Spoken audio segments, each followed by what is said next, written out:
Assalamualaikum warahmatullahi wabarakatuh. Izin memperkenalkan diri, perkenalkan nama saya Dina Mardiana, NPM 1913031012 dan teman saya Desi Pamungkansari dengan NPM 1913031022. Di sini kami akan membahas tentang aset tetap dan properti investasi. Kami dari kelompok 4, dari kelas B, dari program studi pendidikan ekonomi Universitas Lampung. Selanjutnya, di sini saya akan menjelaskan tentang definisi aset tetap dan properti investasi. 1. Aset tetap adalah aset yang berwujud yang dimiliki untuk dipergunakan dalam produksi atau penyediaan barang atau jasa, untuk direntalkan kepada pihak lain, atau untuk tujuan administratif dan diharapkan untuk digunakan selama lebih dari satu periode. Yang kedua, menurut PSAK 13 revisi 2007, properti investasi adalah properti atau tanah atau bangunan atau bagian dari suatu bangunan atau kedua-duanya yang dikuasai oleh pihak atau lesor penyewaan melalui sewa pembiayaan untuk menghasilkan rental atau untuk kenaikan nilai kedua-duanya. Pengakuan aset tetap sebagai pengakuan untuk aset lainnya, biaya peroleh aset tetap harus diakui sebagai aset jika dan hanya jika kemungkinan manfaat ekonomis di masa depan berkenaan dengan aset tersebut akan mengalir ke entitas dan biaya perolehannya aset dapat diukur secara andal. Pengukuran awal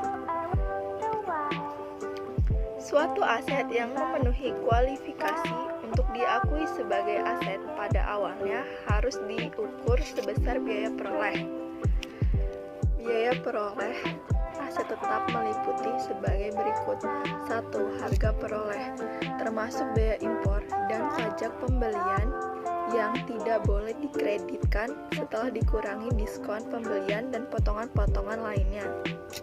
Yang kedua, biaya-biaya yang didistribusikan secara langsung untuk membawa aset ke lokasi dan kondisi yang diinginkan agar aset siap digunakan sesuai dengan keinginan dan maksud manajemen. Yang ketiga, ada estimasi awal biaya pembongkaran dan pemindahan aset tetap dan restorasi lokasi aset. Yang selanjutnya ada pengukuran setelah untuk aset tetap. Setelah pengakuan awal, entitas harus memiliki modal biaya atau cost model. Yang selanjutnya ada modal revaluasi atau revaluasi model sebagai kebijakan akuntansinya. Model yang dipilih oleh entitas harus diterapkan terhadap seluruh aset tetap dalam kelompok yang sama. Kebijakan tersebut tidak perlu diterapkan untuk semua aset tetap yang memiliki perusahaan.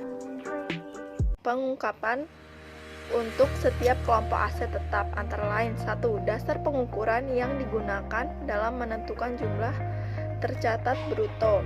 Yang kedua, metode penyusutan yang digunakan. Yang ketiga, ada umur manfaat atau tarif penyusutan yang digunakan.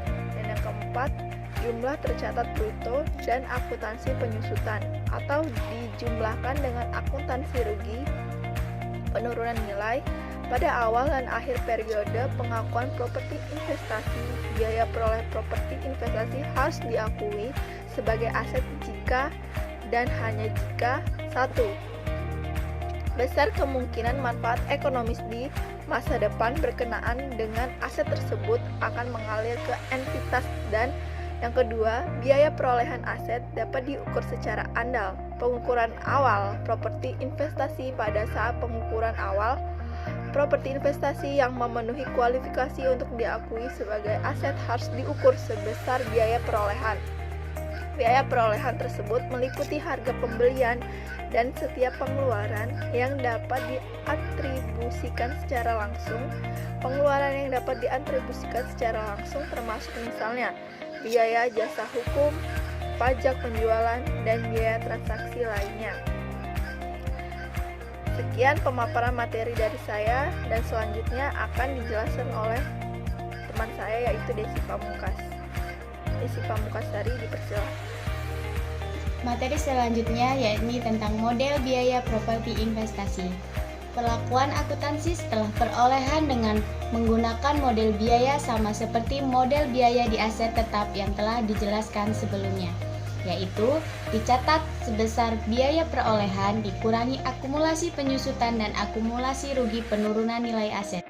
Nah, kapan sih penghentian pengakuan properti investasi ini? Jadi, properti investasi dihentikan pengakuannya pada saat pelepasan atau ketika properti investasi tersebut tidak digunakan lagi secara permanen dan tidak memiliki manfaat ekonomis di masa depan. Jadi, pelepasan properti investasi ini dilakukan dengan cara dijual atau disewakan. Sekarang tentang pengungkapan properti investasi. Apakah entitas menerapkan model nilai wajar atau model biaya? Nah, entitas yang menerapkan model nilai wajar yakni rekonsiliasi antara jumlah tercatat properti investasi pada awal dan akhir periode yang menunjukkan laba atau rugi neto dari penyesuaian terhadap nilai wajar. Sedangkan entitas yang menerapkan nilai model biaya rekonsiliasi jumlah properti investasi pada awal dan akhir periode yang menunjukkan tentang penyusutan.